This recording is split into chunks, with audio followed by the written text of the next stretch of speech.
question I gotta ask, bro. My friend, no introduction. Out the gate. First question I gotta ask. Alright, cool. First of all, congrats, my bro. We told Dave sit over there. You know, you can sit with us. You can sit with us. First question I gotta ask though. They told me not to ask. My missus says don't ask. But I'm gonna ask anyways. Wait, she said she should ask me. What? Yeah. Since you DJ'd my wedding, can I DJ yours?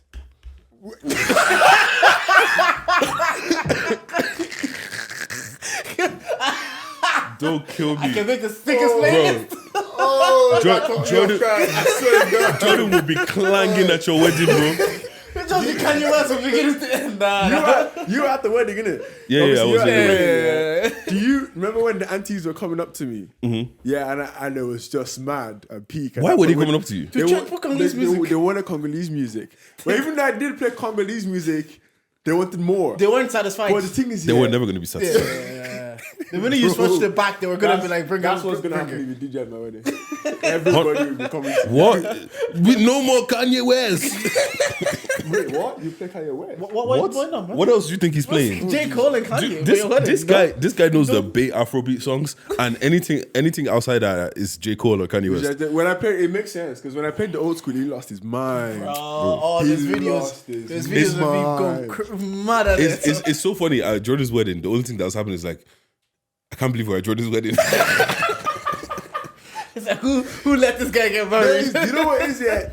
There's such a mad like stigma behind marriage. Okay, married man, talk to me. What you mean by that? No, you're not there yet, but you're basically we had a podcast together and we said for men it's single, relationship, marriage. There's no such thing as fiancé. Yeah, that's true. The ring is there, bro. Yeah, check out once the you pod, slap Slide that- and See pre-drink pod. The boys went on a pre-drink pod. I think it's out tomorrow. It'll be out Thursday the 2nd, so it will already be out. So go check out the boys on that pod. Yeah, but yeah, what do you mean there's a stigma behind that? So do you know what it is? Yeah, I know bare man them that in 5, 6, 7. I know 8 years. Was it not 8? How long was the fella? He was 7 years. Something like that. Yeah, he was 7 years. My boy is 8, and I know 2 other guys that with their girls for 5 years. Like, and they're real. Like, they're serious. I go, why would you not put ring? And he just goes, yeah. What? No, let me ask you this. People have, I'm just like, what? People have asked me this. Everybody that's come on the pod, they've asked me the same question. Why did you decide to put a ring on it? Why? How did you know it was hash? Yeah, because also the thing is, you're coming to a new peak. You know, Deejayt is holding more weights than it's ever held before. You're doing promo road, podcast left, right, center. You know, my guy's doing overseas festivals and shit. What? Sets in Nigeria, it's not the same. But do you know what it is? It's because of them things as well. Because at the end of the day, it's weird to explain. Like I felt like I've done a lot, and when it comes to like girls, I'm like, please don't take this in any way. But I've had my share in my life of girls. I've done that kind of past that. We've been together for time as well. So it's like it's been time. It's been running. And I think since I met her, I was like, no, I'm definitely gonna marry her. And the thing is, I just don't see any point. If you're gonna be with somebody, be with them. If you're not, don't. That whole relationship of 10 years, fucking hell, man, that's bondage. Well, you see, because you said, I'm just like you, I proposed when I was 26 and you were 26. Yeah. People told you, like, it's a bit too young, man. Oh, everybody did. Yeah. Bare people. Do you get me? Even people that wish me congratulations that said I should have too young. Look, I won't lie. When I saw the post, I was like, how old is this guy again? But then after D was like, probably the same age as him. When I did my own, you know. Yeah, no. There's a couple people I know that are married and like engaged young enough. Like, yeah, I think it's just like you're saying. If you know you have that vibe and you have that connection, you want to be with this person anyways, and I have no intentions of going anywhere else, and this is where I want to be. Why not, bro? Just do the thing. There was a point I was thinking about marriage, right? And one of the reasons why I didn't completely jump in full is because I was like, I don't know if I could afford this right now, you know? Yeah. Bro, when I was thinking about how many on the ring, and then another how many on, I was kind of like... So that's the problem here. Obviously, but I always say this here, all of the people that expect it where they don't expect it. So that's tell everybody that anybody that's expecting it where they don't expect it. Just look after yourself and your girl, bro. Yeah, but what if your girl is the one that wants something crazy? That's on you, bro. Yeah. That's on you. That's the other thing. Because I was like the same mindset. I was like, I've told, like, I've told us, like, until we have the money that we can put away on the deposit for a gaff, this thing, it probably won't happen. Like when that money is there and we're not touching that money and everybody can have a wedding. Because you know how vexed I'll be if we spend that 20K. I've spent 20K, now we have to go back. You have to move back to your mom's house. So I do understand the financial aspect. I tell people like younger people, I'm like, look, I did it was young, but conditions were different. Like my recommendation isn't to tell a 26-year-old go get engaged. Yeah, everybody's. That's my recommendation. Yeah, everybody's thing is different. You get me? Everybody's age, time, like you said. Some people want to be like living with each other. So everybody's like different. You get me? Like in every relationship, what you've been through as well is completely different. So that one will kind of mold you into it. But I say, did she know what's coming though? Oh hell no. No? Hell to the the fucking surprise no. thing. She was thinking obviously it was gonna be after because we're planning to move in, so she's thinking it's after the gaff. Oh, okay. Yeah, so she was not even anywhere near. How did you do it? He wasn't there. He wasn't there, no. How many times I've told this story? Dude, bro, you're gonna tell this story until your face turn blue. Every podcast you do. What was it? So how's it again? Ask the dad for permission, the whole thing, innit? So that was. What would you do if he said no? I'm asking you anyways. You know what's funny? Yeah, obviously, you have to have that conversation before. Yeah, so you had that conversation with. You always have to, but you don't just propose without talking to her about it. If he says no, I'm proposing anyways. I asked her. I was like, "What was if your dad says no?" And then she goes, "Just do it anyways." Like, okay. You know what? That's why you get peak, bro. But my question is, if you're going to do it, whether he says yes or no, I'm not asking you. I'm telling you.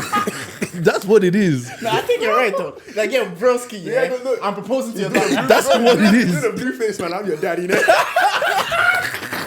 This guy's stupid. No, because the thing is, I've thought about that before. That whole ask their dad or whatever. But if their dad says no, you're still doing it. So you're not really asking. I'm more just letting you know. By the way, or you could be like, I'm not doing it. Your dad said no. So put the blame on the dad. Yeah, but then she'll look at you like, why do you do it anyways? And I'm like, no. Your dad said no. Your dad said no. I'm respecting your dad's wishes until you find him. If my dad is a baller, man. Until he gives you the blessing, I'm not doing it. And then you just have the same money, man. Yeah. Then you just gotta wait till he dies, man. But that's the thing, though. Some people don't like the in-laws being around. Like, some people prefer that the in-laws are dead because it creates so much friction for them. Do you say dead? Bro, I was watching Sex and the City, yeah? And one of the girls, she was married, her first marriage, the mother-in-law was so involved in the marriage, it took a toll on the marriage and the marriage ended. The next season, she meets a new man, and the new man is like, oh, this was my mother's ring. And she starts rolling her eyes because she had a previous experience that wasn't great. And she says, but she's dead now. And she had a relief. She felt like, thank God I don't have to deal with this. And I was like, you know what? I hear it. Because if your dad was a prick, I can't fight your dad. So he might as well just not be here. Abi?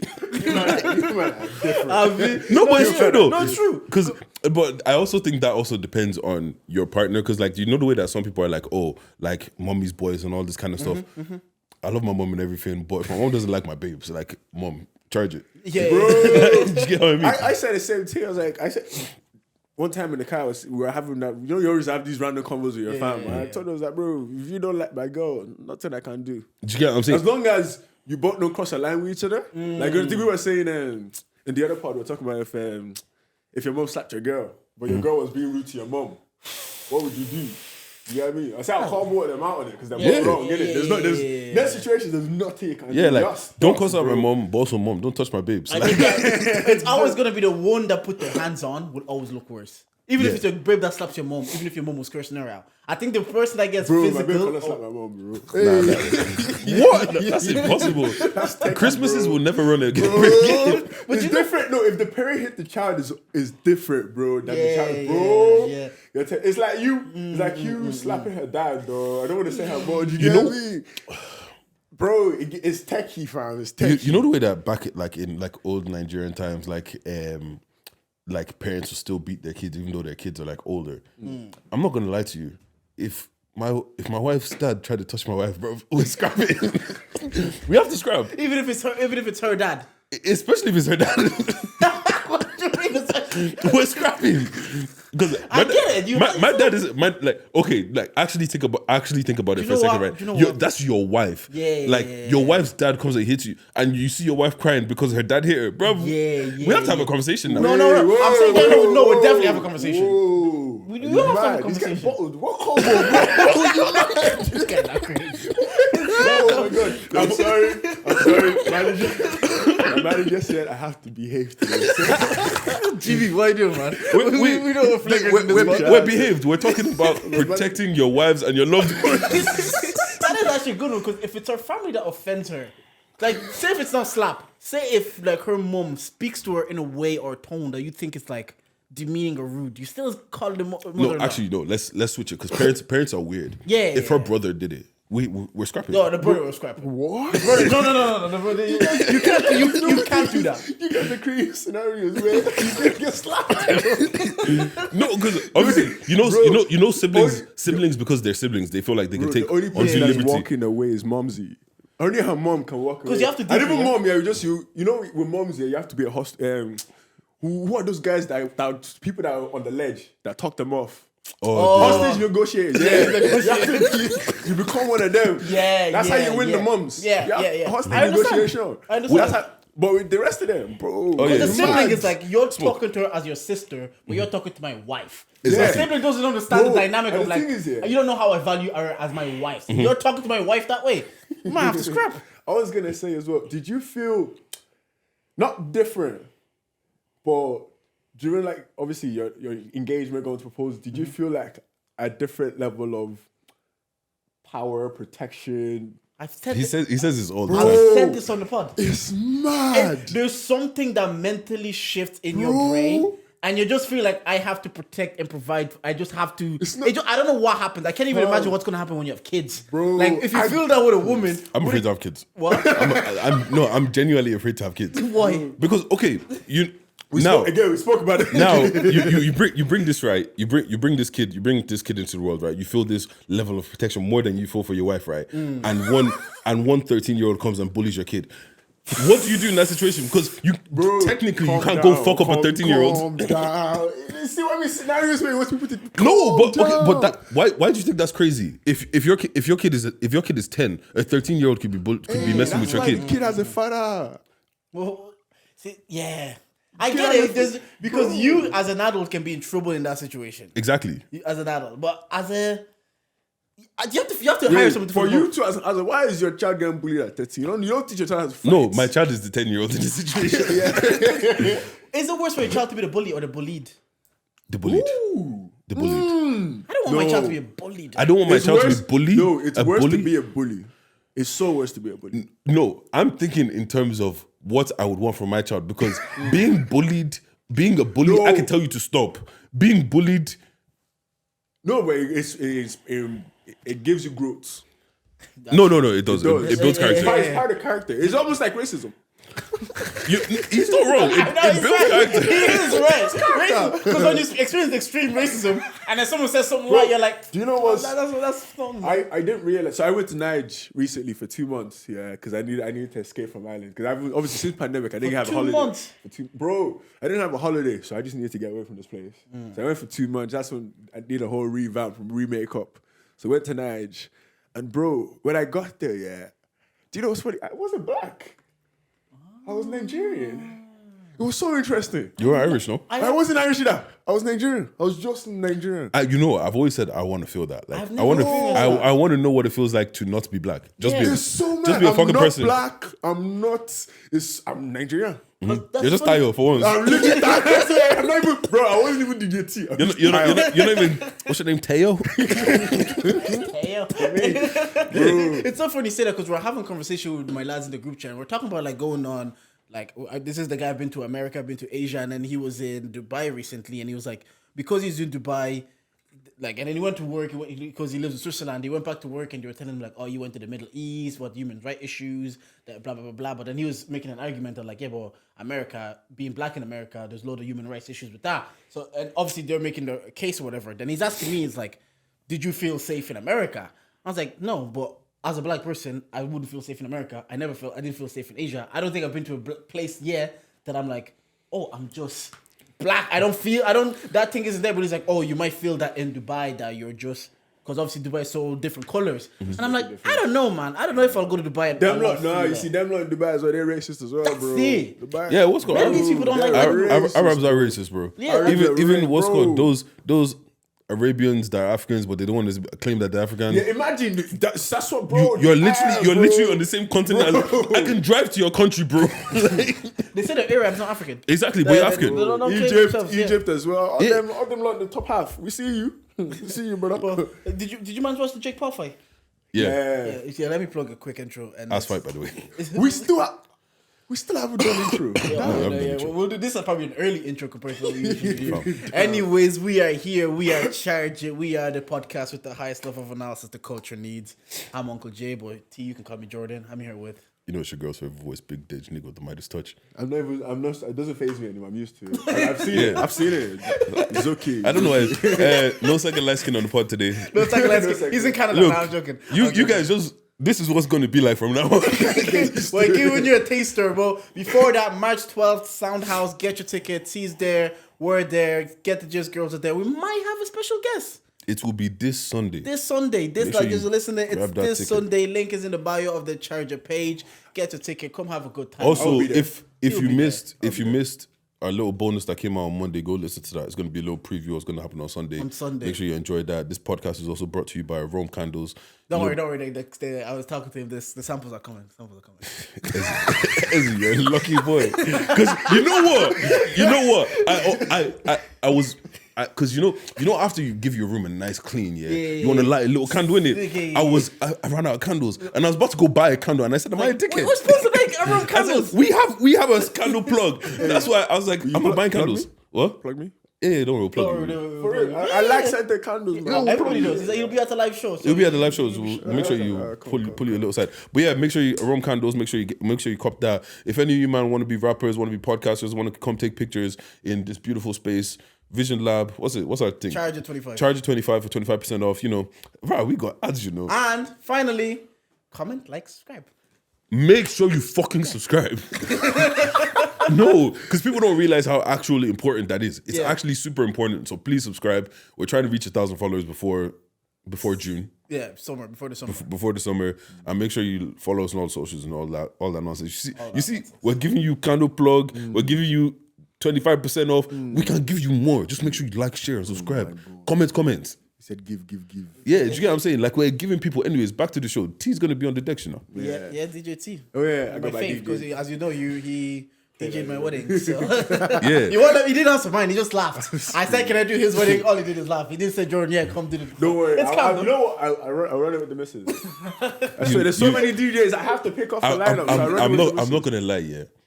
When it's finally my time to get married and all of that, anybody that comes to me with any nonsense, oh yeah, I just got to run it by the missus, and I'm going to tell them that the missus said no. You do that now. I do that now. It's like, oh, can you go to these things? It's gonna go by the missus. I say, I don't know if I have something. No, we'll see what she said. Does she use you as an excuse as well? We have to, because nobody can. Can fight. This guy is going to be great once this guy has a kid. God, you guys. What? Babysitter's over at 9. I got to be home. Yo, I don't leave my house. That's one thing about me and my girl. Like, we're such homebodies. Like, even recently, I was even giving out. I was like, we haven't been on a date in months. I was like, what the fuck? And I agree with that, because obviously living with like Simi now, it's more so because you have the space. You can do dates indoor. You can spend that time indoor. You can do all of that. And obviously, because there's no kids there, because I guess parents are like, we want to be away from the kids. Let's go for a meal. But you just order the Chinese, you order the food, you watch the movies. You're like, oh god, you know what's funny? The husband belly is really. Oh god, you know there's a name for what's this thing? What's called dual income, no kids. Oh yes, yeah. What's called? How does it feel to be dual income, no kids? Actually, in a class, man. We have like 4 holidays planned in the dome. You're just like, we're gonna do this. Are you gonna add mine to it?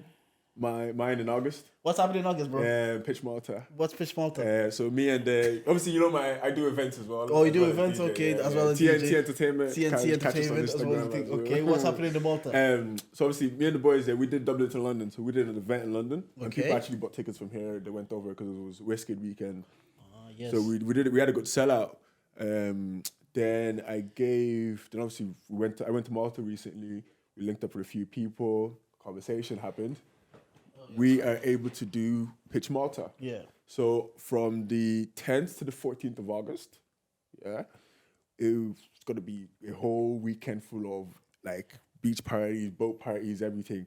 And like we're offering packages. So the packages is like you get your hotel, pick you up from the airport, we take you to all the events as well. So the only thing you have to book yourself is literally flights. Okay, what inspires people to get into event planning? Like just before, like why would you? Because sometimes I feel like you're undertaking on stress, man. Like just obviously, do you know booking people for tickets and your demographic. With this year, we're obviously it's not just us. So we're doing it with people from London, from Amsterdam, from France, and people in Malta as well. So it's going to be like 5-6 different countries coming together. But obviously, we're the only ones representing Ireland. So you get me. So obviously, people show up for us, man. You show up for you should be there, man. Don't you?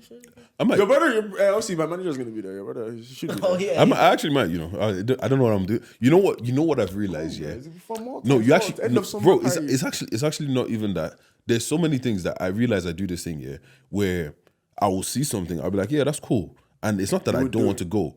I just don't do it. Bro, I don't think I've even every holiday that I've been on has never been my idea. Yeah, and I was literally about to say that's why like having a missus or a woman, because you'll forget. I'll see things like, oh man, that's like, say for example DLT. I'm like, oh shit, DLT are coming. Oh, that's mad. And it'll be like the week of or the day, and I'll be saying, seeing snaps. Why is my snap popping? And then I'll be like, I'll see everybody there, and I'll be like, what? You know when you think about why didn't I go? Yeah. Do you know how many license to party things I've just seen and see people out? I'm like, when did this happen? I was like, oh yeah, they like Dabby's been advertising this for that time. Bro, but a girl, if she wants to go, she'll already book everything for you. She'll tell you. She'll probably put it in your calendar. Bro, N-Dubs, their reunion tour. I wanted to go. Well, I saw it. Did I book tickets? No. Chris Brown, I saw it. Did I book tickets? No. Like, do you know what I'm saying? I don't know. I just do that all the time. When Chipmunk came, I was like, oh, Chippy would be a nice thing to go to. Yeah. Wait, there was even one that we talked about going to. And I can't. Who is it? Pusha. Oh yeah, that's still gone on. That's not got dead yet. Yeah, it's not gone by yet. No. That means you're gonna buy. You guys what's called 50 Cent. 50 is my goal. Yeah, and I still didn't buy tickets to that. 50? No, and he came twice. Yeah. Twice. Speaking of the goal, the rap god, I was actually thinking about it the other day. I think Drake is overall like one or two, yeah, but he's not in my personal top 5. Yeah, but that's fine. Yeah. Okay. Wait. Drake is not in your personal top 5. Listen. That I don't think that's true. Wait, who's in your top 5? Like, Kanye, Cole, Jay, 50 and Wayne.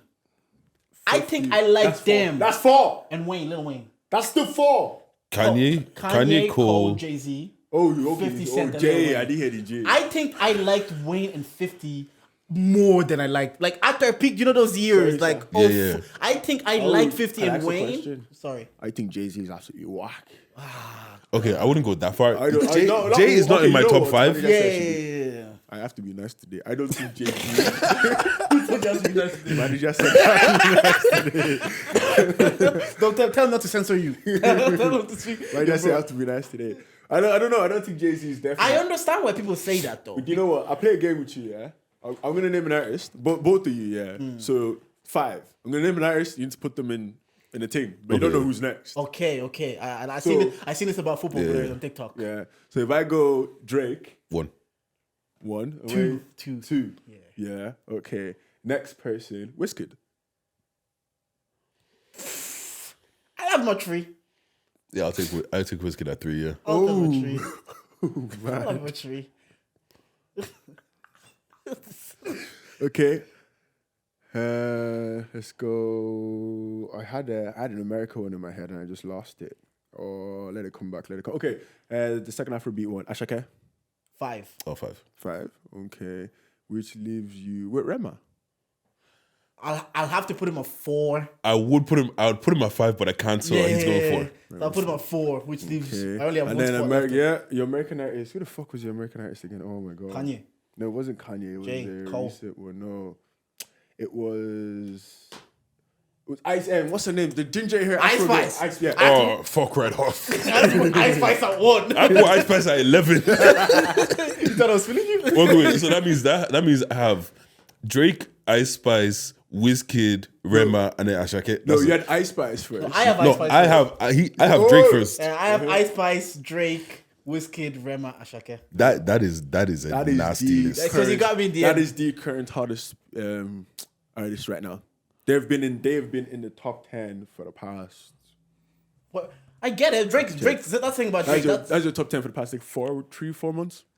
That's the thing about Drake. Drake lives in the top like 5, top 10. He's lived there for 20 years. It's undeniable. But I was when I was deep in it, I was like, I think I liked 50 Cent like the most. Like when I liked the rap because it was the first.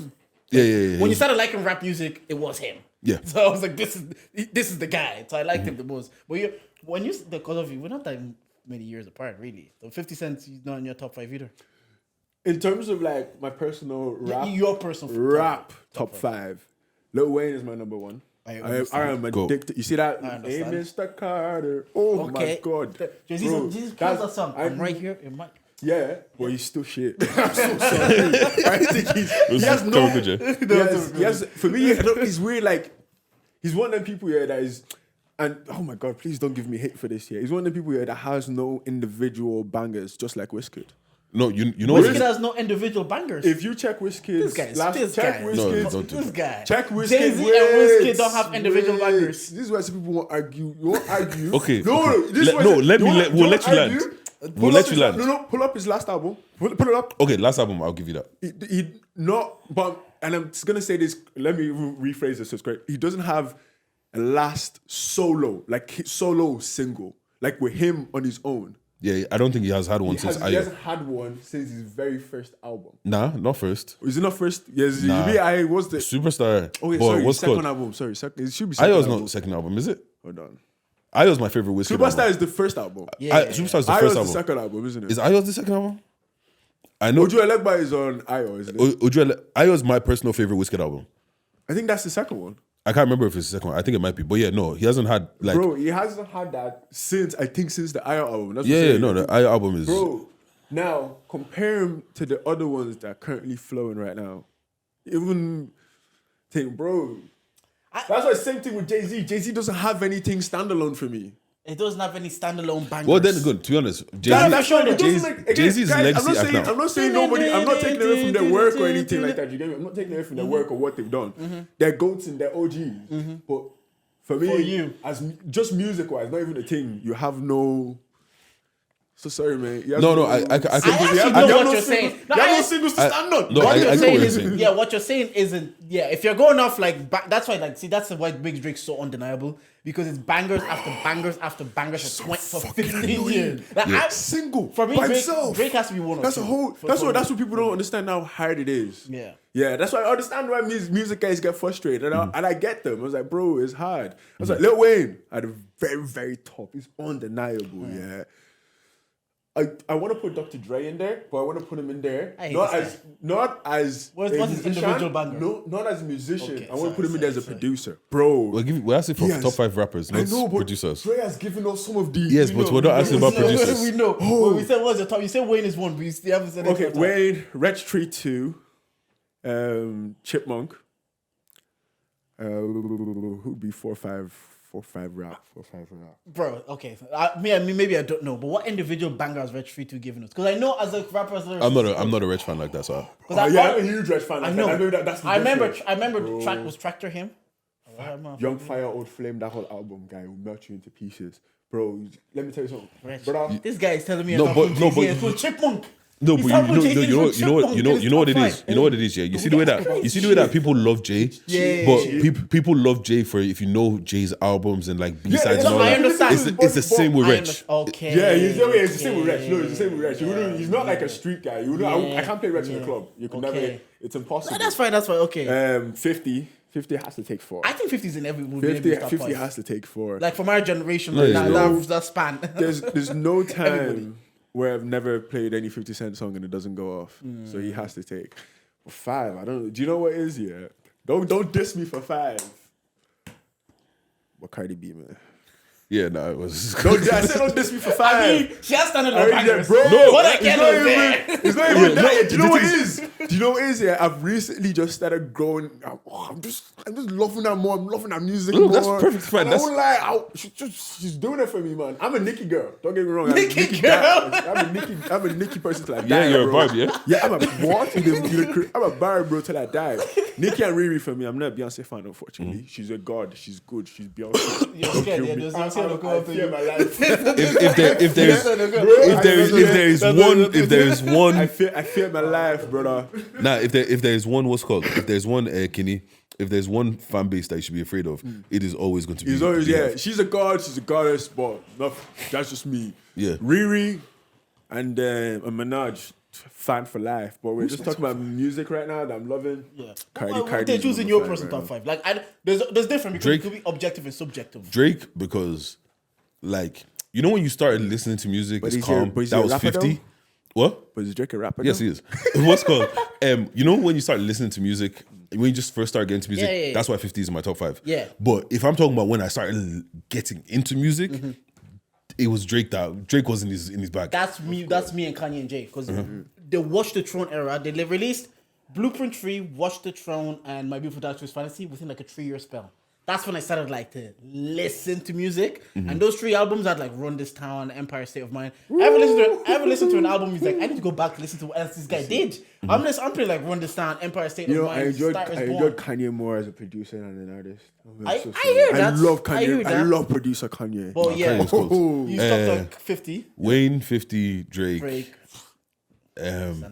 Honestly, J Huss.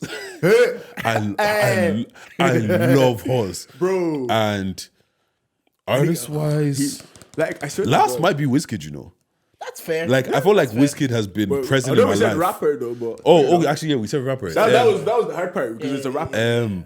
Who's the? You know what? It might be Kanye. But because Kanye has a weird place in life where in the early years of rap, he was doing a lot. He was a big influence. You get what I'm saying? He was a huge influence. Like I remember sitting there watching Kanye videos all the time. Anybody remember Diddy Dirty Money? Come on.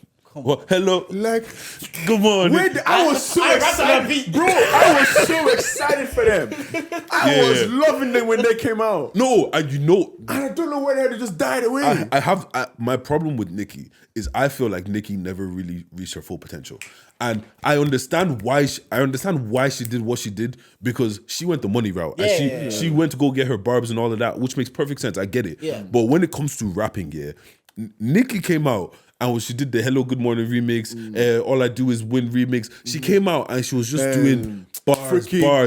Don't forget Bedrock as well. Yeah, Bedrock, 5-star chick. I never fuck with Drizzy, I never fuck with. No, that was late. That was way late. I'm talking about OG Nicki. What's called when she's Arise to the Stars of the Yeah, even a bit before that. The verse on Kanye's album. All of those. What's called all of those, she was rapping, bro. And then I felt like when we never got that album where it's like, no, Nicki, she destroyed that. I 100%, and she did go the commercial, right? And that's when she went Anaconda, innit? Yeah, when she started doing Anaconda, is it? Superstar. All that, that's super bass.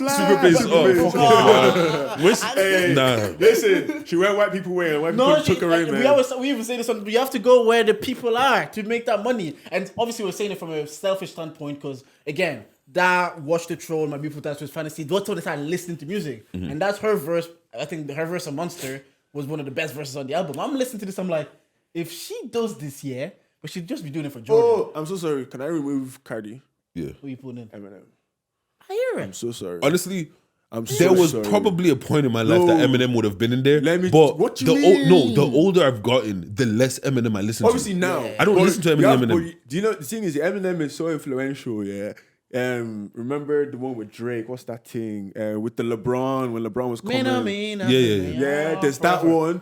There's the he has 2 features with Lil Wayne. Drop the World. Yeah, and I'm not saying that Eminem is as well, bro. I'm not saying that. I'm not saying that Eminem isn't like. There was a point in my life that you would have told me. Like I remember being in class and I had. Do you guys remember when you had to record? When you had to record ringtones, bro. Let me. No, even before, not even infrared. I'm talking about when you had to be on the music channel and you had to click record. So the song comes on. And you know And when the your worst thing. sibling said something, you're like, what are you talking? No, you know the worst thing. I had bangers on my phone. My brother did some stupid shit and deleted everything. And you know back then, after the music channel stopped playing it, it's not coming back.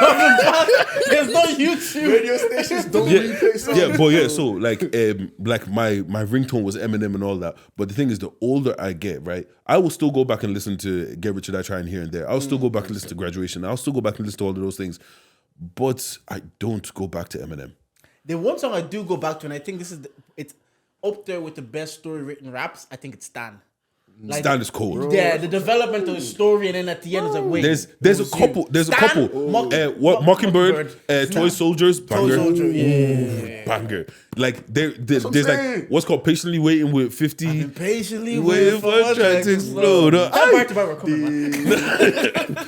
No More. It's just the No More with Lil Wayne. That came out at such no love. No No love.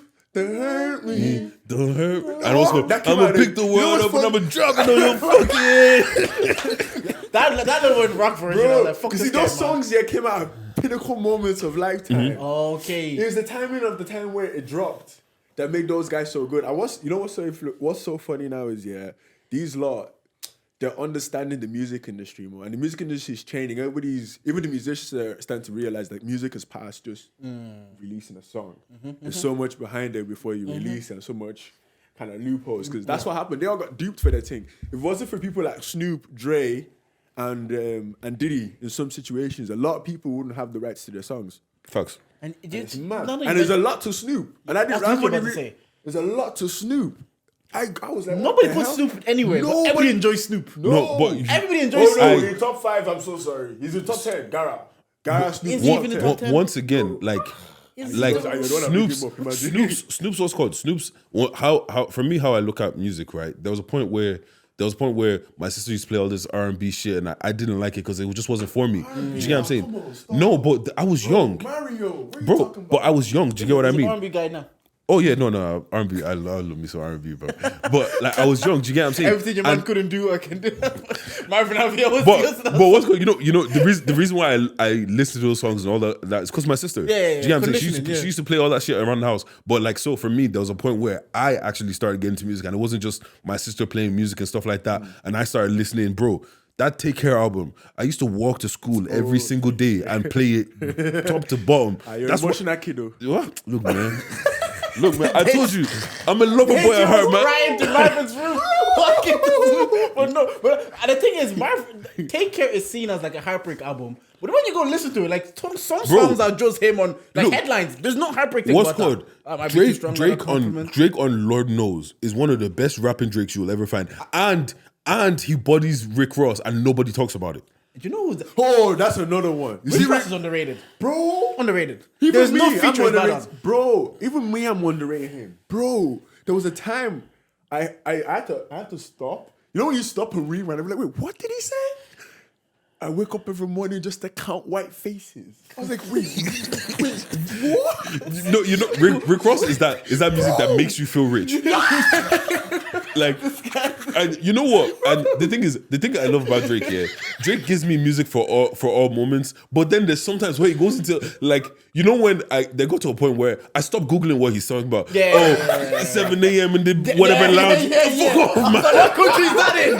Where is it 7 a.m.? I think it's even on what's it called What a Time to Be Alive. He said something like, "Oh, I just got the Mercedes something. You guys didn't know. You guys got to go Google that." I was like, I'm not even gonna Google that. Bro, I actually hate rappers. That make you Google their shit, man. Bro, Mick Mill is just like Richard Millie Costa Lembo. I was like, Richard Millie Costa.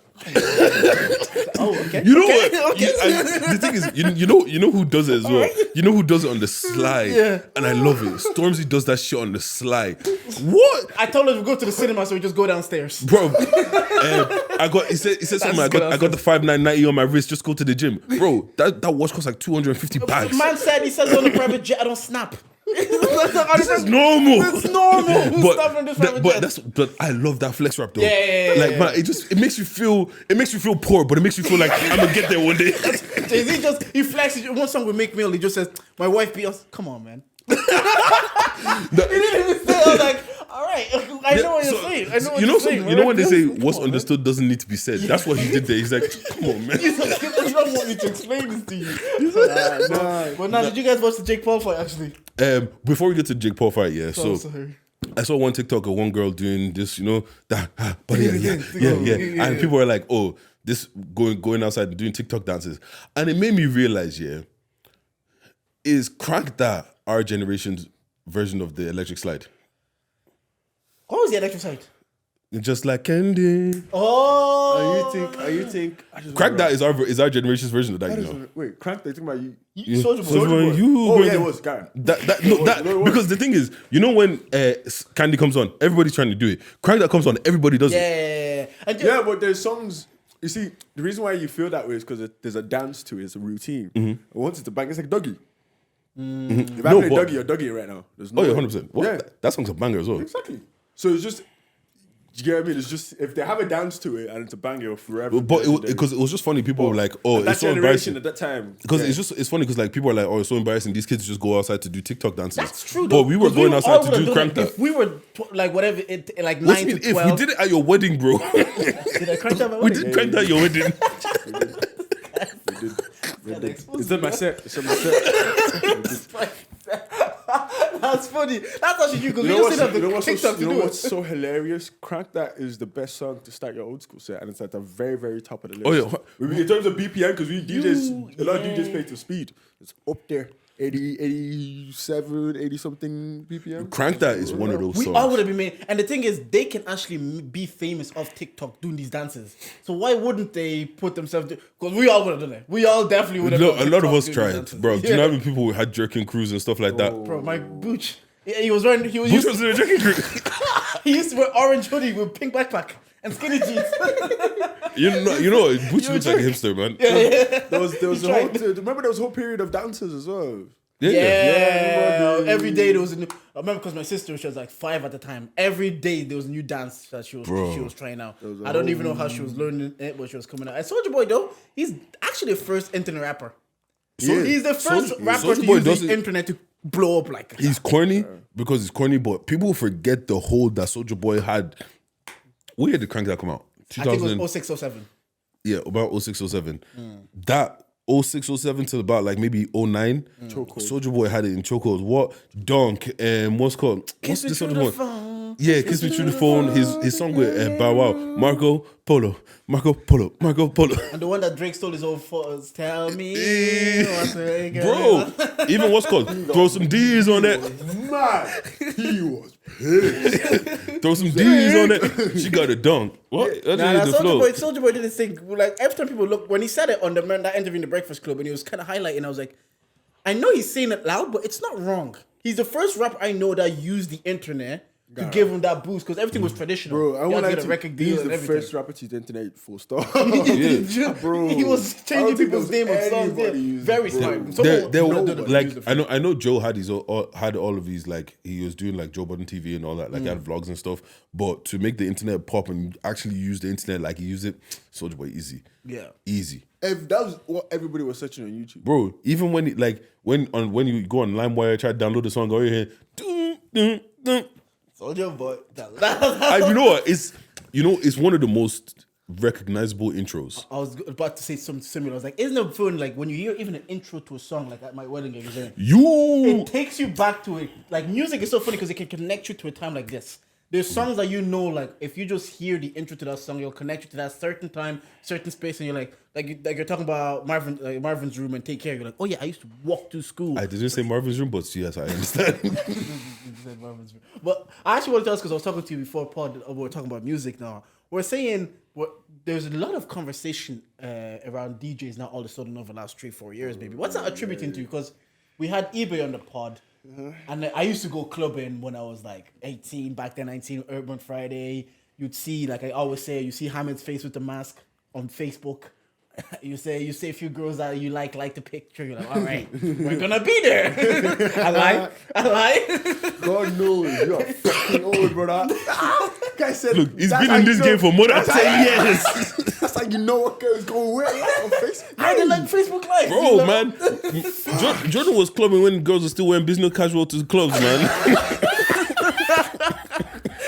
Rude. But yeah, what do you attribute that to? Why is it all of a sudden over the last 3 years, maybe more so now, maybe because of the internet, or maybe because I'm paying attention, there's more of a conversation around like DJs? Do you know what it is? Yeah, I think it's because biggest reason for me, I think, is pandemic. Because before pandemic, there wasn't really much of, we didn't really need to go on podcasts. And obviously, as a DJ, you probably drop a few mixes here and there. And kind of like after a while of you doing most of the clubs, because at the end of the day, we had a lot of clubs before pandemic that were popping. Crystal was popping.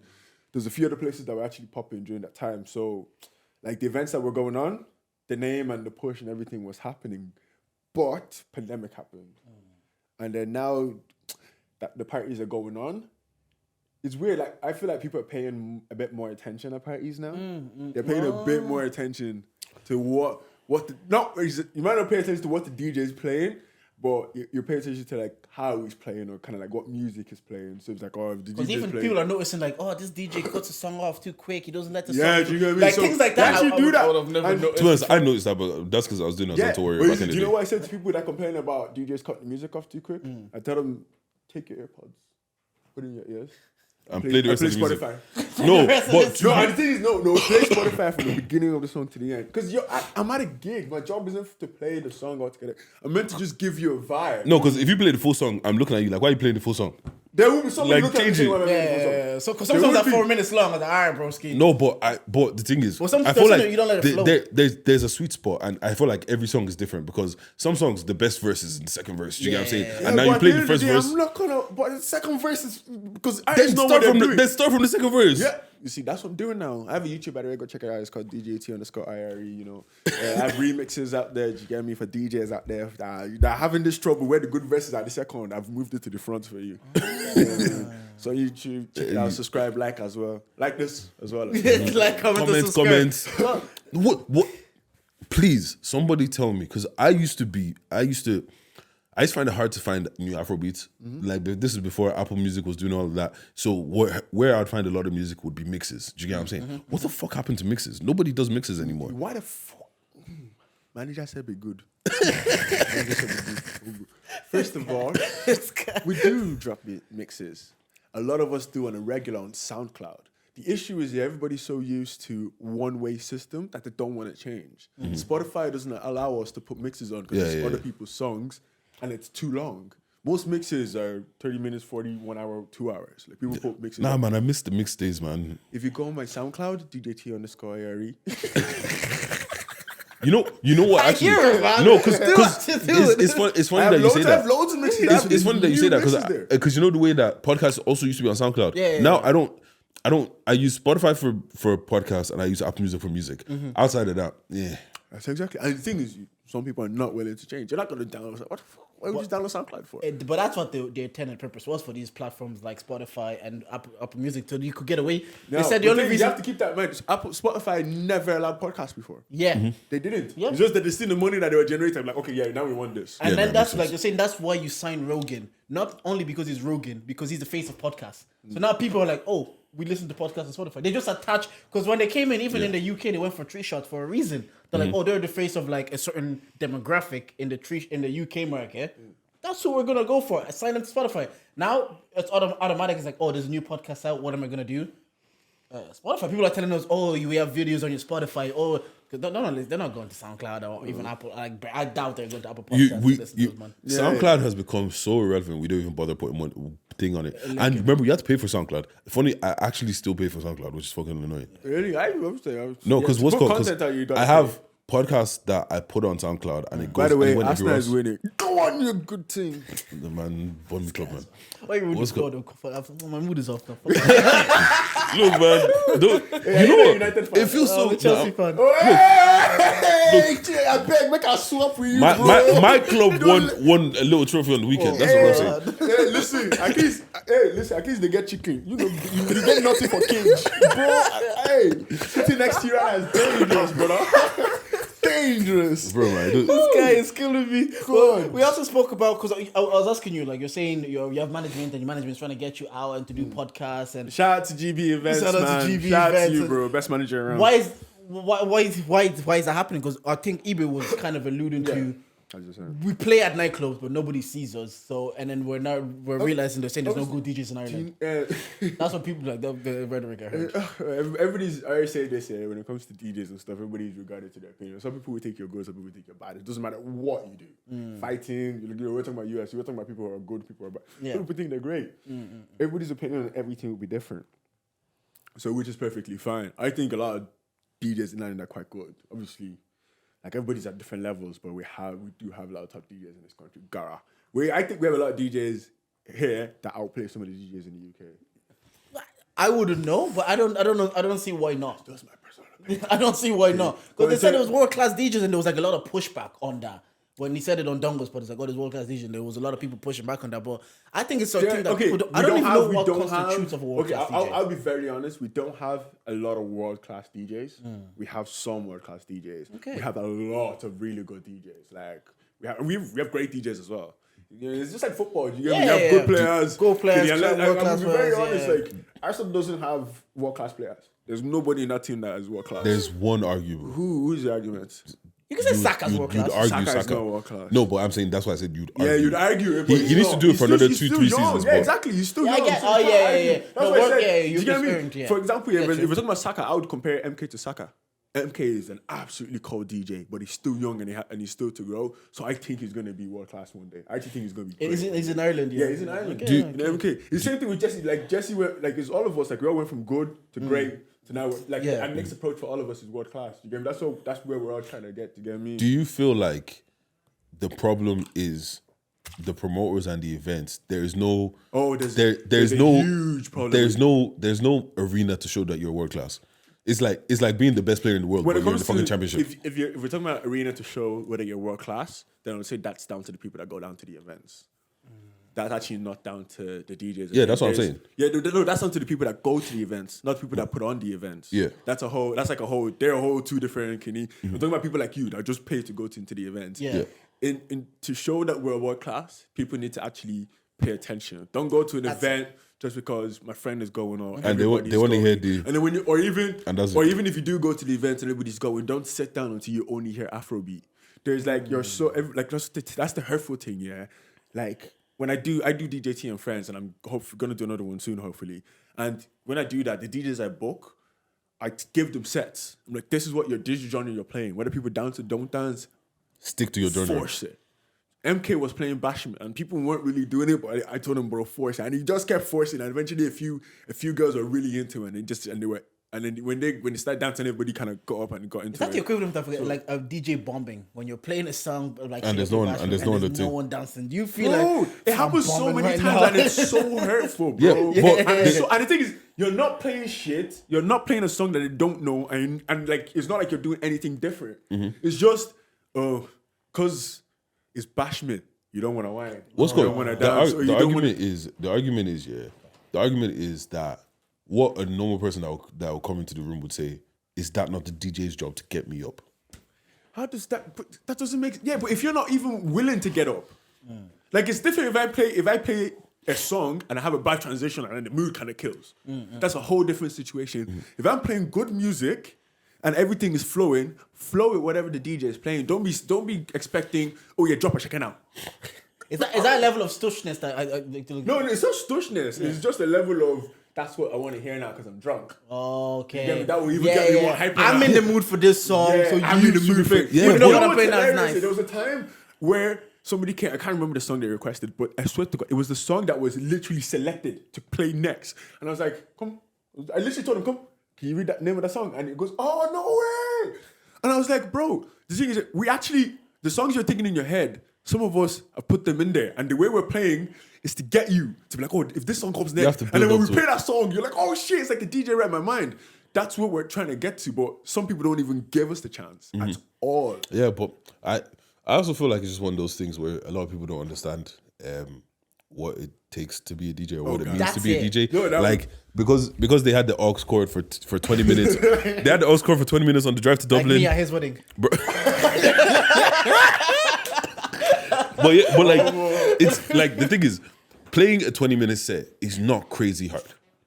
Because if you take 20 bangers, chop them up, you could play a 20-minute set. But 20 minutes set is like 5 songs, you know that? yeah, that's what I'm saying. People don't understand. Like a song, most average songs is 3 minutes. Yeah, but you're not just playing the wanna full average song. it up. Yeah, but you're not playing the full song. Even if you're not playing the full song, you're at least playing a minute and 30 seconds of the song. Yeah. If you add them all up, it's weird. It adds up into time to even mix it in together. No, I get and it. everything. Yeah, trust me, the 20 minutes fly back. Sometimes like 7, 9 songs. That's why I said 20 minutes. Yeah. But when you have to play 2 hours and you've played last. You have to play a whole wedding. You played last. You played Ashake and 30 minutes has gone by. And you know what's funny? Yeah, all of them will be jumping, and then you still have an hour and a half left, and you're in panic mode because what are you gonna? Fam, you just change the pitch and play the song again. When you do that, they call you shit. Yeah, no, because I fucking hate when I go to a club. I remember one of the last times I was at Crystal Basement, yeah, I swear there was like 4 DJs, and I swear, I can't remember what song was popping at the time, but I heard that song 4 or 5 times in the couple 2-3 hours that I was there. I'm just kind of like, what's the point? My personal opinion on a DJ lineup for a club night shouldn't be more than 3.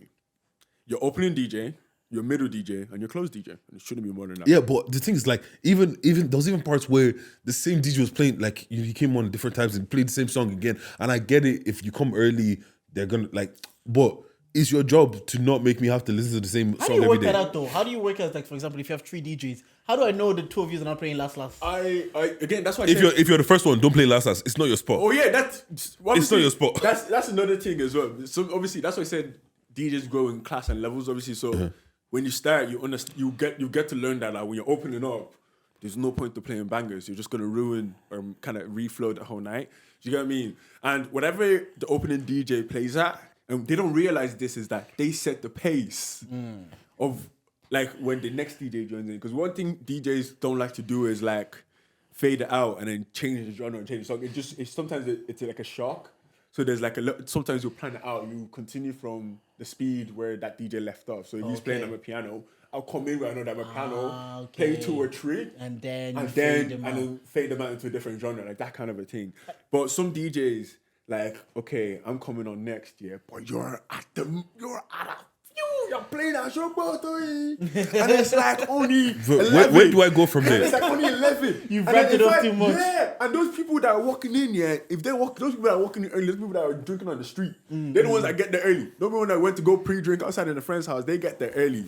It's the ones that get there late. They're the ones that are rushing from there. It's that they're coming from somewhere else. So the ones that get there early, they're already pre-drinking. So that's why they're early. Pre-drinkers are always the early ones. They're never late. It's mad weird. Get there, they're already drunk. They hear that they're going off. And I'm coming on. I don't want to change that level that's on the floor. Okay. Do you get what I'm saying? So now I have to continue at your speed. But then that affects DJ number 3. Or even affects him when he wants to change it and lower it down. They're already at such a high tempo. See, that's the thing. The conversations start happening, and I've never constituted my nights out or a good night out because of the DJ. So when the conversations start happening, I started thinking, I was like, now, granted, I was doing like Molly and stuff, so I was having a good night. Everyone is always so surprised. Yeah, Jordan went through a breakup and he had a drug face. So, bro, I had the breakup and a little drug phase, but my drug use did not go that far. So when this whole conversation started happening, I was thinking like, how impactful were DJs to our nights out? Because most of the time it was either you're out for gal or I was out on those kind of vibes. So I wasn't really like deep in it too much. And now I'm like, obviously it's happening. You're explaining it to me. I was like, never once did I was like, oh, we're at this speed now. Oh, this DJ has brought it back down. Do you think it's now that the girls and the drugs have been eliminated that I'll pay more attention? Yeah, it's almost like a no. Because think about it. You can't just be going outside scoping for girl because you're married, and I assume you're no longer doing drugs. That would be a good assumption. Because for me back in the day, like I used to go to parties to dance. Like, do you get what I'm saying? So like I'd be on the dance floor for most of the time. Yes. So I would actually be listening to the DJ. Do you get what I'm saying? Yeah. Love people that like so it was like if the DJ was shit, it would make my night shit because you can't boogie to a lot of the shit that this guy's playing. No, that's fair. Because like that's different. But we all go out for different reasons. So I'm just like. And again, maybe the DJ is responsible to like say, for example, if the thing you're going for is for a girl and the girl's having a good time, you're like, they're having a good time. Let me introduce. But if they're already in a bad mood, because the music is shit, and you want to approach them. But this is the thing, yeah. I'm actually tired. I am so fucking tired. We're all saying this is shit and this is shit and this is shit. How the fuck does it change? Because I'm like, I keep saying, I've gotten to the point where I don't care about going out in Ireland anymore. There's a whole difference between the promoters and then the DJs. We're two different people. And I even say that to promoters as well. It's like, bro, because they all give out to me because I don't promote a lot of the events I'm DJing now. It's like, it's not that I don't promote. It's not my job to promote. I'm not a promoter. Oh, bro, it says tell them that that's an extra cost. It's not even extra cost. I'm not a promoter. Me putting on my page isn't going to guarantee any extra. No. Obviously, You say that, but back in the day, if I know certain DJs are going to be in certain places, that's where we're going. Even if I post it now, trust me, right now it doesn't matter. Yeah, okay. People is all about my friends, and you go in and you go in. That's where we are right now. Do you get what I mean? If you find out DJing at a club tomorrow, okay, T's DJing. Oh, that's cool. Jordan, you going? No. Are you going? No. Do you know why it mattered more maybe when we were like that age? Less events. Less events, and those are events where our people were. Now we have like brunches, we have more events. Yeah, there's a lot. Exactly, there's a lot more. When we seen franchise, we know okay, the black people are gonna be there, so we ran to it. Because bro, fam, the struggle we had to go through listening to music, bro. Do you know how many times I had to pretend? Urban Friday was once a month, so bro, that's when you went. Nah, let me pull up. I went to Urban Friday, I think once or twice. I can't remember what I think once. For me, best night I've ever been. I think I was underage and my auntie snuck me in. Oh, come on, auntie. God, Auntie Show, God loves you for life, bro. I swear to you, man. Wherever you are, God will love you for life. That's where my problem lies. Is because I feel like how have we regressed so far from? Because I actually remember having great nights out in Rights, and bro, even these times I wasn't even drinking, bro. Do you get what I'm saying? So I wasn't even drinking, so I wasn't drunk off my head. Nowadays, I'm drinking, I'm getting drunk, and I'm still not having a good time. Do you know how crazy that is? But what's your reason? Where you going out though? Like, what's your? Wait, where was the last place you went that you didn't have a good time? New Year's. Who was playing? Oh, you went on my New Year's. New Year's. Who was playing on New Year's? I think it was Wax. But the thing is, I don't even think Wax was particularly the problem, bro. At that one, when they played at Black and Irish, I was having a great time. It was Soundhouse. Venue. You see, we have an issue. There's a few. That's what I said. There's a few issues in Ireland, and like that's what I said. This is for the promoter side. One, they have an issue of venue. That's one. There's another issue of promotion. I don't know how to kind of explain it or put it. But it's just I don't know. Promoters are just I don't know whether they're promoting or they're not promoting. I don't know. There's just an issue of promotion. I don't know. It just feels like there's a disconnect somewhere, and it feels like nobody's fixing it. Because people are saying the crowd is shit. The promoters aren't making it. They're failing to find venues and stuff like that. And even when it feels like it's not like promoters are failing to find venues. We had venues and we lost every single one due to black fights. No, I understand that. I had venues, bro. I had venues that were free. Oh. I had venues that were free. There were venues that I would do events in and we wouldn't charge. Or there was venues that we would do events and was €500 charge. But now, to get a venue, we're looking at 2K. Bro. We're looking at extra charges. We're looking at signing contracts. Yeah, and the thing is, I would not mind paying fees, but it just feels like every time I go out in that capacity, the last time I went out on Ireland, I felt like I had a good time was one of the L2P. Day parties. Do you get what I'm saying? And I thought, like, these guys got it right. But it feels like everyone is complaining about somebody else. DJs are complaining the crowds are shit. The crowds are complaining that DJs are shit. Yeah. And we're also complaining that the promoters are shit. The promoters are saying that the crowd is shit. You guys are fighting and fucking everything up. Where's the fucking level ground? Let me ask you guys this. Do you think because all these conversations are happening and we're all like on Twitter, socials, whatever, because we all see it, so when we go to these events, we're also mindful of everything. Instead of just going to have a good time, now I'm paying attention to how T's playing. I'm paying attention to the crowd. I'm paying attention to the event. Whereas maybe back then, before all these conversation existed, we just went to have a good time. Maybe promotion was shit then too. Maybe the DJs were not good. But promotion was shit. The Rights Club was park. Promotion was no shit back then, bro. They got it right back then. And I agree with you. But now I'm just saying it's like because there's so much conversation that we're paying attention to these things, we're just not going with the intention of like, oh, let me have fun. Because subconsciously we're there like, now all of a sudden I'm paying attention to T's set. I would have never really paid attention to T's set before. The thing is, there's nothing wrong with paying attention to the set. Yeah, you get me? Obviously, once the DJ catches you, or vibe with it. If the whole crowd isn't dancing, you're not gonna dance. I'm like, why? Just dance. If you're not feeling it, dance. Like Fiona said on one of the last pods, like episode 50. Low key, it feels like people have just started dancing less and less and dancing on each other less and less, and it just feels like everybody's just doing this I blame socials because I blame TikTok. Yeah, I blame Snapchat. No, because I hate TikTok. No, because you know what it is. Like, what's called? TikTok. It's all of those. Like what's called? What's that song where Damson is doing whatever?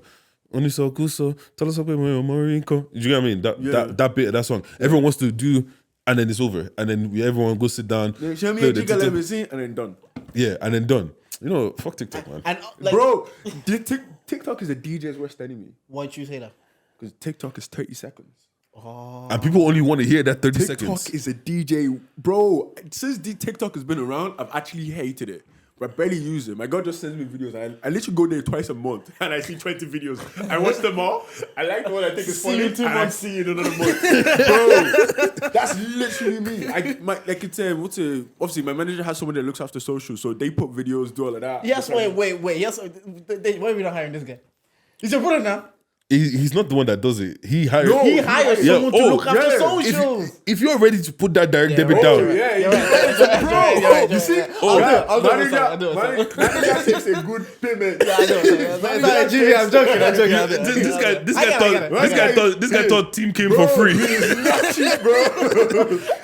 I'm not a guy, man. I've known him. You know what's hilarious? I've actually known him almost. I think since I was like 12, 13, I've known him for a very long time. Okay. And we've done events together, obviously, because I'm a DJ and thing. So I never kind of looked at him as a manager, but when he went into it, I was like, you know what? Why not? Just try it for the one time. I'm this close to letting him manage me. Bro, I will not lie to you. Brother, he's doing everything, bro. And yeah, because he's got trying to meet, because, again, before we came here, we were talking about like working with people. Yeah. Now you have management and they're trying to get you to have a friendly image.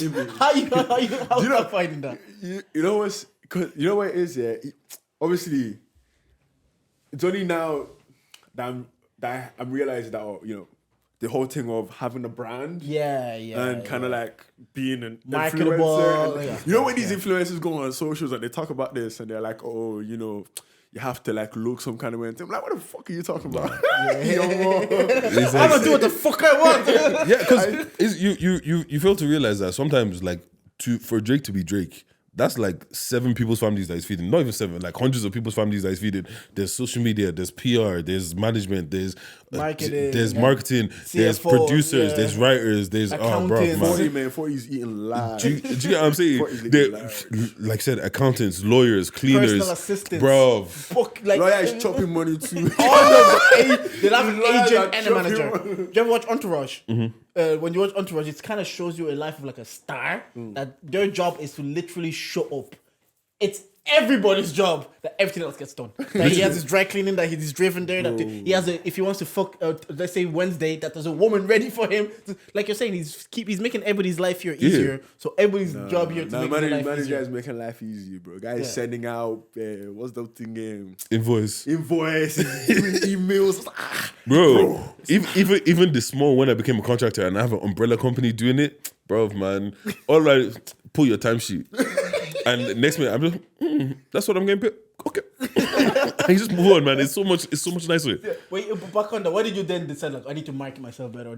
So obviously, he approached me about the job, obviously. And I did say that I would actually like somebody to take bookings because it gets a bit stressful, it gets mad. Yeah. And as well, I'm very friendly. As people think I'm so mean, but when you start chatting to me, actually, I'm such a nice guy, like, I'm very calm. So, like, I wouldn't price you. Yeah, I always try not to price people. Like, you were very cheap. You got me at a good price. Yeah. He said you got me before management. You got me before management. To be fair, Simi said you guys used to work together, so you give her a discount. Yeah, that's true. That's what she said. That's what she said. That's what, see what I mean? Nice guy. Manager doesn't care. Talking about my wedding, yeah. She said, that's why I gave you a discount. But if it was my manager, he doesn't give a damn. You ready how much you charge your friend? but that's why some people, like, when they have businesses, they make multiple emails and then all the emails come to one phone. But oh man, sorry, this person won't let me do it. You always have to have a 4-person. Yeah. Like you and your wife. Babes won't let me go out, man. Yeah. No, I get it, because sometimes like you want to be you need a business-minded person, because even if you want to be friendly, management is like business-minded. It's not like he's not friendly. He's just telling you, like, this is the price. Yeah, this is just the price. Whereas if it's you, maybe you're like, maybe I should. Yeah, that's my friend. And as well as a DJ, like, we want to, hey, tune. I'm sorry. It's paining me inside. Bro, don't let your sickness catch me, yo. I go vex. I go vex. This guy is so Don't silly. let your sickness catch me. I don't know what team we pray and they don't pray for Chelsea. Well, obviously, you said you went back to Niger 2 months. Yeah. For 2 months. What you make of all these elections? I was literally just about to talk about that. You know? Let me. Management is telling me. Honestly, not talking about That's what he's thinking about. Do you know what I just say? I would just say this. Is it funny?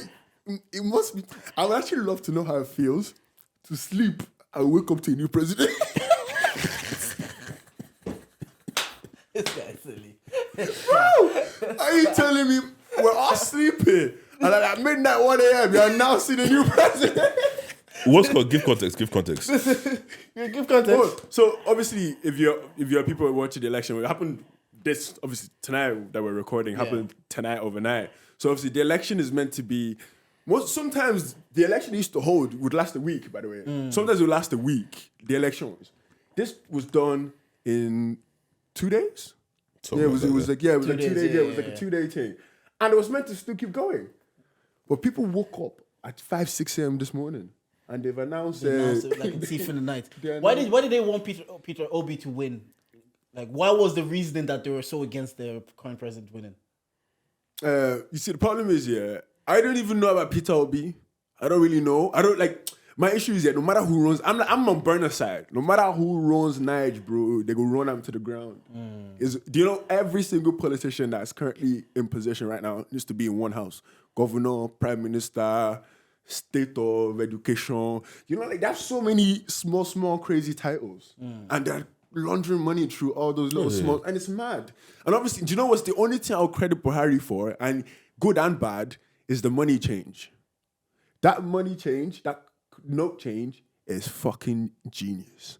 All those people that have been stealing money from him. Because it's people that are stealing money from him that he wants to catch. I actually didn't think about it like that, you know. Genius, I didn't think about it like that, you know. Bro, the old currency is done out here. You can't spend it on nothing. So if you have millions that are sitting around cash. Yes, I remember. Yeah, but a lot of these men have dollars sitting about. Yeah, bro. But the naira they have is useless at the moment. So imagine naira you would have, bro. It's useless. But obviously, but the thing is, it affects all Nigeria as a whole. It's like a whole rebound because you didn't print enough money, you didn't do anything that's enough. So obviously the whole rebound, but all the politicians, let me just say, even him, after he don't do for my president, they should bring him back and they should all meet in one place. Let's blow it up. I'll blow them up. Pull it Ghana. Because my friend went to live in Niger for 2 years. He went back to law school and studied, and then it's like obviously he lived in Europe for maybe 15, 16 years, then he went back for 2, and he was saying the thing is about African countries in general, like the corruption is so ingrained within the country that even if like someone we think has good intentions does win and does become president, the corruption will catch them. It's part of the society. It doesn't even need to catch him. It's like one of them things where he may do good, but bro, the guy will still take 10 mil. It's normal, bro. He may do good, but still take 10 mil. Bro, the monies they put out for bridges and they've put I was about to say backward. They put wood together. Bro, the amount of roads that they still fix it. Bro, I left as a kid and I came back and that's Sandy Ikoyi Road, bro. The whole road is it's still not done. And I left when I was 9. So you'll see the way maybe you're Nigerians, or we can even speak of like Africa as a whole. The way you guys see it is like there is just no hope. Like, bro, there's nothing. No. You know what's funny? I used to be like Mr. No Hope until I saw Ghana. That blow up really fixed them. Bro, they got lights. They get street lights that work. They got 24-hour lights. Everybody goes to Ghana like it's Bali. Everybody goes to Ghana like, bro, are you mad? We're going to Ghana this year. Do you think it's one of those situations like, I remember I was listening to one podcast or something and they were like, this guy, she was talking to an Uber driver and he was telling her about his life and all that, and he used to be in the police. And the reason why he left is because one day he went in thinking that he was going to go do good and all this kind of shit. I know they bust down the drug dealer's door. There's bare peas in the house. They're saying, okay, this is your 10, this is your 10, this is your 10. And it's almost like if you don't take it, everyone will turn on you. Do you get what I'm saying? So even if you're that one good person that wants to do everything good. That's what I mean. That's what everybody around you. Do good, but I still take that. Yeah, because corruption will ingrain. But the thing is, look, this is the thing. Like, let's not move like people like when the COVID was happening, politicians weren't giving their friends. Like this is in England, politicians weren't giving their friends. Like corruption is always going to happen, especially in a position of power. The level. You too, $150 million in your house. You're not going to spend that. Like, you're not going to... How are you going to explain that? Bro, rats are eating more of that money than depreciation is, bro. Just let people live. Do you get what I mean? Like, but look, I guess it is what it is, man. I don't know if it will ever change in our lifetime, to be honest. Yeah, I genuinely think Nigeria's just going downwards. Like, I love my home. I always go back. But that's what I was going to ask. Like, there's one generation of kids that came here young and were born here with their parents. Nigerians are the ones that go back. Like, you guys go back Christmas, 30 December, or whatever. But then to see, like, that's probably why you see the despair, because you guys enjoy going back and you like being there. But at the same time, you're like, it's going to be unsustainable to go. When you go back home, even you, bro, you're going to be like, nah, I just want to go back every time. It's just because when you're there, you're in Nigeria. That's what I mean. Like, you're not black. You're not even an African. You're a citizen of where you are. You know when people are saying your name like they're supposed to say it, and you don't have to explain it. And you don't have to explain. Everybody knows exactly how to say it. When you trust me, when you just go, I know you're going soon. Hopefully in December. Yeah. It'll be my first time back, actually. You know. Yeah, that's what I'm saying. That's what I'm saying. When you go, you understand, bro. Bro, one of my boys, I told him in the next couple of years he's moving back.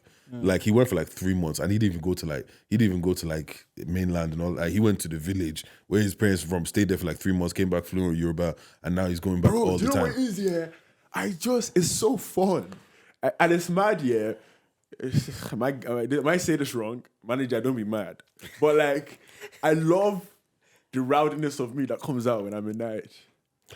But it's like holidays are supposed to give. I know it's a holiday, but there's certain places you go that brings a different side of you. Yeah, but you know when you're a man on holiday, you drink, you have fun, whatever. But like in Nigeria, I was in Nigeria, I was shouting at them. Oh, in your elements, yeah. Oh, bro, do you feel like? When I say, are you mad?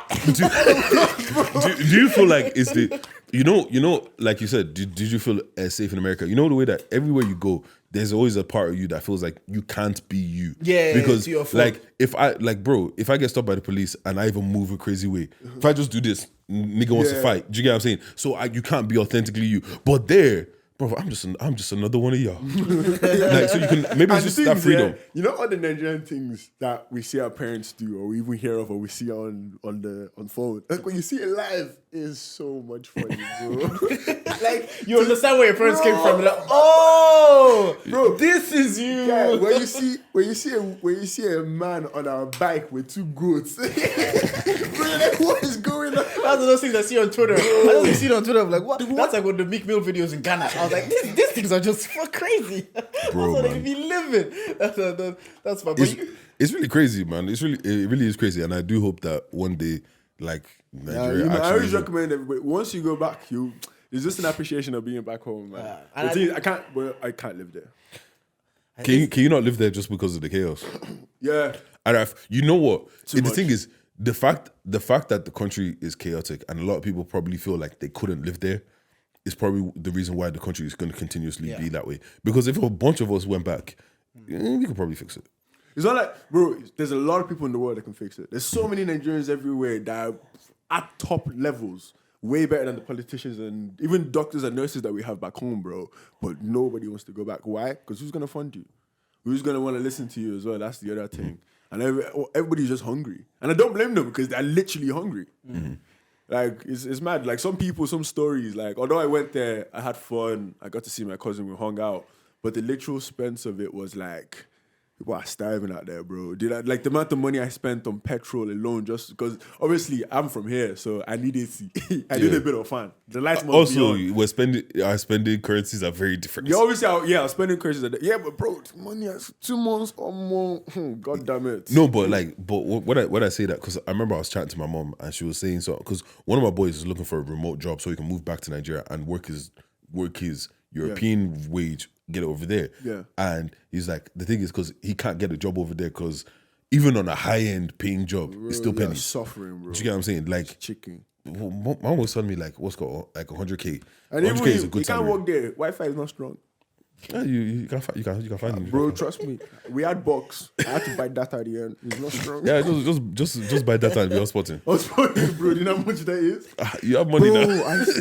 I spent thousands of naira on data, bro. It's crazy. But yeah, no man, it's crazy. Like like I said, I hope one day it does get better because like it's just one of those things where when you look at Africa as a whole, it has so much potential and it's all just being pissed away. Yeah, and I think that's like the disappointing because obviously this is in Nigeria, but looking at it and observing it and hearing the same rhetoric that you hear about Nigeria, I hear about Congo, my house. I'm just like, it's a place where you're so rich in minerals and you're just giving it to people. Like you're saying we could go back and fix it. The thing is, you go back with good intention. Someone tells you, yeah, we'll put 50K in your account right now. If it takes one person, like you go back 5 of us with good intention to turn, then you can't do the job because what they offer. That's what my friend was saying. Like the Europeans will go and do to set up businesses there. They're funding the politicians' money for all their malpractices. It happens in Asia. It happens everywhere. Everywhere is such a level of poverty. Corruption can just be seeped in so easily, and you might go there as a European kid with like, oh, your Western views. You go there, it's gone. Yeah, you have to play the game, and the game is dirty. If you're not willing to play dirty, what are you willing to? And Nigeria's just whatever. You just be careful, hustlers, bro. Hustlers. Don't trust nobody, not even your family members. When you land there with your mom, don't even trust your mom, bro. I'm not. This is advice from. This is even manager's Deejayt that's even talking here. This is advice from calm Deejayt. When you step into Nige, everybody's suspect. That's like one of my mom's fear to be like, if you go to Congo, she's actually worried that my cousins will get one of their friends. Like my cousin might take me out for food, but they'll tell one of your friends I'm bringing them to this restaurant. Now their friends pull up. But look, at the end of the day, bro, I'm starving and cool, we're family, but I don't really know you. Yeah, you're easy lick. Yeah, you get what I'm saying? So, like what? He's coming over here with what's to him is nothing, but to us, feed us for a while. But it's just annoying that we look at places like Dubai as luxury. What happened? Oh, United are losing 1-0. What's good? We look at places like. Is Liverpool that I need to go and see? They're flogging your ass. What's good? What's good? Yeah, we look at places like Dubai, like, oh my god, this place is so luxurious and all this kind of stuff. But if we want to talk about money, the money though isn't the same. And you see that's why the Middle East are being really good and really smart with their money now. They are building like cities and countries, and what they're doing with the likes of like Ronaldo and stuff is like they're sport washing and the World Cup. So they're now, because they know they have a negative stigma. That's another thing I don't like, that Arabs, you fucking thieves, man. Stealing World Cup. Look how cheap you are, man. Stealing the World Cup. But they're using their infrastructures and their wealth to actually build up a society, whereas like in other countries they use it for greed. And people are like, oh, Ronaldo signed there, because I was watching the Jake Paul fight and the Tommy Fury fight with my missus, and she's like, why are they doing it in Saudi Arabia? I'm like, it's sport washing. Because after the fight, you're listening to them say, oh, this is a great place. I want to come here for holidays. I want to come here for this. Now people are going to... Dubai became a mad holiday destination like maybe 8 years ago. I remember... what's called? Like what? 15, 20 years ago, that place was a desert. Bro, it was a desert. Nobody's talking about it now. It's like, I'm going to Dubai. Dubai became a thing after pandemic. Dubai was kind of like the first country that let people go in and kind of go clubbing. Oh yeah, that's what Tion Wayne and then we're flying on a plane. Exactly. Dubai was where that was kind of open. That's you could kind of go without all these madness kind of happening, without too much restrictions. So every celebrity was flying there. Yeah. Because they were flying there, that's celebrity washing. After celebrity washing, then I went into sports washing, bro. And now you're hosting events. Which influencer do you don't know that's not been to Dubai? But no, because you know what it is as well. Yeah, they're not stupid. They know that one day they're gonna run out of oil and that money's gonna dry up. So let's make sure that the tourism and everything else is here. That's why it's like we're gonna have the biggest building. We're gonna have the biggest and the best of everything. So you will continuously come back. Even when we run out of that oil money, we still gonna have all this other money. Do you get what I'm saying? You're watching your influencers say, "I love Dubai." You're watching the influencers say, "I'm coming back to Saudi Arabia." Molly May's boyfriend saying like Saudi Arabia hosted me well. They did really well to me. Now you're like, oh, I might have to go to Saudi Arabia for a holiday. Bro, I guess it has to be. That's what I'm saying. They're actually using their money. Also, when they're offering you a 70K salary with no tax. Oh yeah, like no tax. Do you know how many people I've seen? That's the biggest thing. Do you know how many people I've seen on like TikTok and stuff like, oh, I moved to Dubai. I was a teacher here. This is how much I was making. I'm over here. I'm making this. Everything costs less, and like everything might cost a bit more, but I'm not paying tax. Yeah, and they'll tell you it's like, oh, because you're a foreigner, so you get that benefit. But the people of Dubai, they'll still have to pay. Like there's clauses like, say for example, Ronaldo can move in with his missus, whereas non-married couple can't in Saudi Arabia. But because he's not a resident of Saudi Arabia, he's allowed to do that. Yeah, but he's not married. No. That's his girlfriend. 14 years. See what I mean? Bondage. Is that what you think? Is that what you think you're arrested? Wait, 3 children. But once God, this is the thing. Once again, marriage means different things to different people. Oh yeah, of course. But yeah, so like for some people, but as they say papers, no. But for some people like the marriage doesn't mean shit. No, that's babes, man. Yeah, for some people, the marriage doesn't. Everybody's different. You're a step ahead of Ronaldo. Bondage. That's one place you can say it. Nah, man, it's actually crazy. That sounds bad. Oh, before, I was gonna say, I forgot what I was gonna say. Oh yeah, John Jones is back, guys. Hey! I can't wait for that. Uncle John. I can Hey, you quick got prediction funny before elbow. we get out of here. Who do you think? Do you think John Jones wins the heavyweight championship? I think John takes it. Bro, I hope. You know what? I want John to kick him in the liver like he did it to Vasa. Bitch move, bro. All right. Bitch move. Well, that's us. What's going? DJT. Oh, yo, you gonna You finish? charging anything to the game? Oh shit, yeah. What am I charging to the game? This nigga forgets. Oh, the fact that we're so like the busyness and the stress, and not really stress, but the busyness of constantly being on top of things because of the live show, the podding, the constant busyness that we've just had. It's a lot right now, Bro, I feel like my life is a constant podcast. Losing a family member. Light skin. Oh yeah, shit. Yeah, we fine. We'll be alright. You tough, I right? think we have one more episodes with Dave. Anyways, we'll say our buys. And Now we'll look, but and also this is the thing about this. We've known about Canada since before the rebrand. Yeah, like it's this wasn't something that just popped up. Yeah, Do you know what I'm saying? we've known this for about maybe like 6 months to a year. We knew that this was one of the conversations we had before we started the podcast together. Of like, Dave's like, I might only be here for a year, and then do you know what I'm saying? So we've always known. So like for us, it's just kind of like the world. It is what it's it actually is. weird because it's like like you're saying, you're gonna see after you get like married, you're gonna see people that you haven't seen in a year, and they'll say, "Oh, congrats!" You're like, "For what?" Like, "Oh, you married?" Oh, yeah, because it's like what you know, it's still new to people, so they're still processing it. Yeah, Like, every time I see somebody that I haven't seen it at all, they just wish me congratulations, and I'm like, all right. You know the ones like, what the fuck? Yeah, Did I just saw cool recently? I fucking remember I'm engaged. But yeah, I'm charging I got a charger because it's just busy, constantly thinking and trying to phrase things. So I'm looking forward to the show being kind of like out the way, and then we're back to just more of a routine. Bro, you low key, I even feel like after the show it's still gonna be the same, bro. Like I don't know, it's been weird. Like this whole year has been odd. Like if I keep saying, it genuinely feels like I've been in one constant loop of podcasts. And the worst part about it, I took a break from podcast. Like a 2-3 week break, and within that break, I had podcasts every week. Like it just feels. And yeah, it consumes you. So what are you charging? Honestly, started a new job. It's calm. Anytime you have to work for the white man, you gotta charge it. Charge it, man. Bro, man. Anytime you gotta go work, but until you're doing what you really want. Look, I think it's the same as you, bro. It's just like it's busy. People are texting me. I'm forgetting to hit back sometimes. Yeah. I'm like. That's why you need a manager.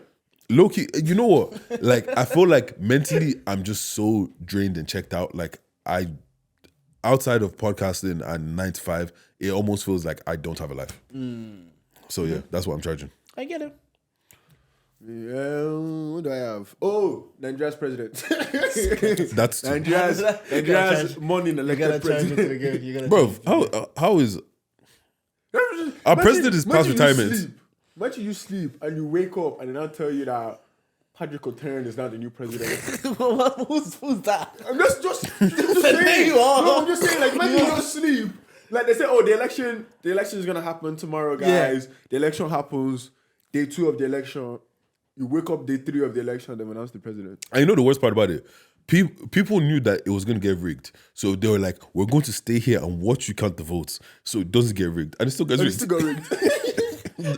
That country is a joke, bro. Look, man, just laughing at people's pain anyhow. T, thank you for pulling up. You're welcome to pull up anytime. And we'll see you on the 12th anyways. Yes. I actually have to run a few things by you about that. Thank you for the cheap... You're running with my manager. Oh, sorry. Just text him the song list and it's... Oh, so it's just him, is it? Right. Thank you for He said, don't fucking disturb me. Yeah, I actually have. He said, the last part as well, you sent it to him. He said, don't disturb me. Are you crazy? Bro. Now that you have a manager, eventually, do you get an agent as well? There's a difference between agent and manager. There is a difference between an agent and a manager. Like an agent is somebody that gets you like it goes out and gets you gigs and stuff. Yeah, it goes to get you gigs and like adverts and stuff. And a manager like manages the bookings that you automatically get. Like I feel like an agent will get you on Coachella, but a manager will just manage your day-to-day. Yeah, shit. exactly. That's so then, what does a personal assistant do? Oh, they look at you after you personally. So like, if you need to do personal things, like you're not going to call your manager to book your dentist appointment. You call your personal assistant to do that. So management is the business personal assistant. Yeah, no, and the personal assistant will call you and be like, okay, we have photo shoot today at this time. Yeah, but the manager's already booked that out. Yeah, exactly. Manager's booked it. Passes to the personal assistant. Personal assistant without telling you. You know you can get a I virtual. love a PA. I would love a You PA, can get bro. you can get a virtual assistant. I want a stylist. That's what I want. Everybody complains about the way I dress. They say I wear too many Having a tracksuits. stylist. Tracksuits, yeah. I was They say I have too many fucking tracksuits. Bro, I was what manager told me I couldn't wear tracksuit today. I'm not going to lie to you. Having somebody that picks out your outfits is cold. Bro. Because I hate shopping. The thing is, sometimes I know what I want to wear, but I can't find it. But having somebody that says, this is the vibe we're going for, order, sends me 4 links, I say, buy, checkouts. You does it the hard way. I just send that the money. You know, You do the you know what? You know what? Actually, I didn't. Why am I even doing extra work, You do the long way. bro? Yeah, no, but it makes life so much easier. Actually, the more you grow in life and industry kind of product, you need stuff like that. Exactly, because I was literally thinking about it today. I was like, eventually, because I was listening to HC Pod with Margs and Chucky and Poet, and they're talking about like you have to kind of expand your team and you have to grow your team. You have to be able to let things go and let people take care of it. And I was deep and I was like, what if someone could be 100 could be better at what I do than I do, like the admin side of the thing. But if they don't care, it'll annoy me because I know you're better than me, but you don't care. I rather I care 100% and not be as but the thing is, you, like, the only reason why they don't care is because you're not paying them. If you pay them, if it's literally their job, their 9 to 5 to eat, like this is what they have to do. They have no choice but to. You don't care about your job, but because you get paid for it, you care about your job. You're right. You're right. If I don't care about waking up and get logging in. bookings, manager doesn't get paid. I don't pay him on a salary basis. Like we have our own little thing. If I don't get bookings, you don't get paid. Exactly. So you better go outside and work. Like that's why the bookings are coming. the thing that full transparency, the thing that I cannot wait for, the thing that I cannot fucking wait for is to get an editor. That's what we need. Once we get an editor, I'm good. Because there's so many things that I would love to do, but bro, I'm not editing it all. Like I would love to have like a compilation of like at the end of the year, a compilation of all the crazy shit that happened.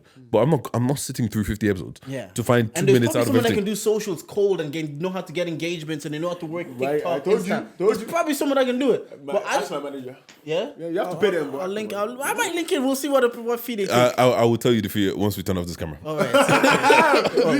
Yeah, because he was like, Deji, I could do this for you because I hate all that stuff. Like, yeah, that's cool. I know it's cool. That one as well. You know, I think that one stopped recording.